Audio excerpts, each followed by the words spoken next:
भाऊ आज मजकूरच्या माध्यमातून कुठेतरी व्यथा मांडण्याचा प्रयत्न केलेला आहे. कशा पद्धतीचा प्रयत्न आहे? गेल्या अनेक दिवसापासून शेतकरी संघटनेत चळवळीत काम करताना जनशक्ती शेतकरी संघटना माझी स्वतःची असून करमाळा तालुक्यासह जिल्हाभर महाराष्ट्रभर फिरताना एका बारक्या स्विफ्ट गाडीतून निम्म आयुष्य फिरण्यात गेलं.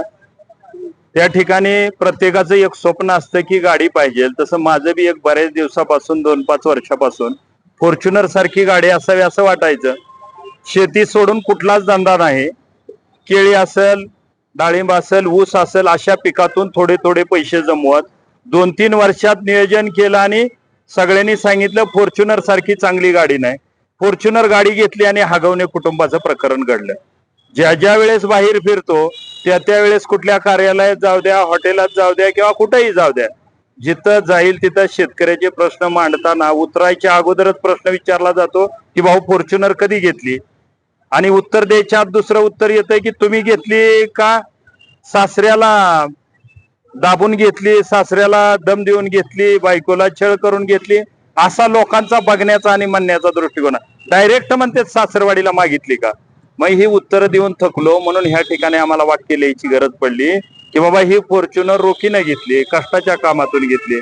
म्हणजे एका बाजूने फॉर्च्युनर गाडीला एवढं चांगल्या फॅसिलिटी दिलेत आणि अशा ठिकाणी फॉर्च्युनर सारखी गाडी बदनाम होती. म्हणून एक मराठा समाजाला लागलेला हगवण्यासारखा कलंक आहे. उद्याच्या काळात वैष्णवी ताई सारखी जर गोष्ट घडायची नसेल तर मी एकच सांगेन की मुलीच्या बापांना, सर्वसामान्यांना, कष्टकऱ्यांना आणि जो स्वतःच्या पायावर उभा आहे अशा तरुणांना पोरी द्या.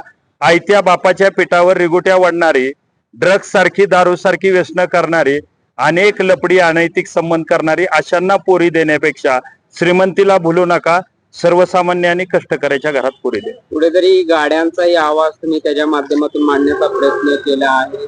फॉर्च्युनर ची काय व्यथा आहे ती मांडली आहे. कसं काय सुचलं ह्या गोष्टी?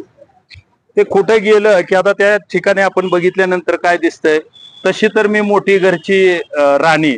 म्हणजे फॉर्च्युनर कडे ज्या वेळेस आपण बघितलं जातंय त्या वेळेस फॉर्च्युनर ही मोठ्या घरची राणी किंवा मोठ्या आमदार, खासदार, पुढाऱ्यांकडे आपण गाडी बघतो.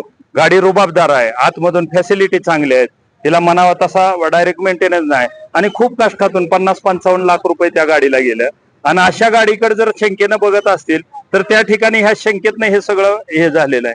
इथं रोखीनं घेतलं हे बी वाक्य त्या शंकेतनंच झालंय. म्हणजे हगवण्यासारखी अवलाद तुम्हाला सांगतो ह्या ठिकाणी परत जन्माला येऊ नये, नाहीतर अनेक वैष्णवीताईचा बळी गेल्याशिवाय राहणार नाही.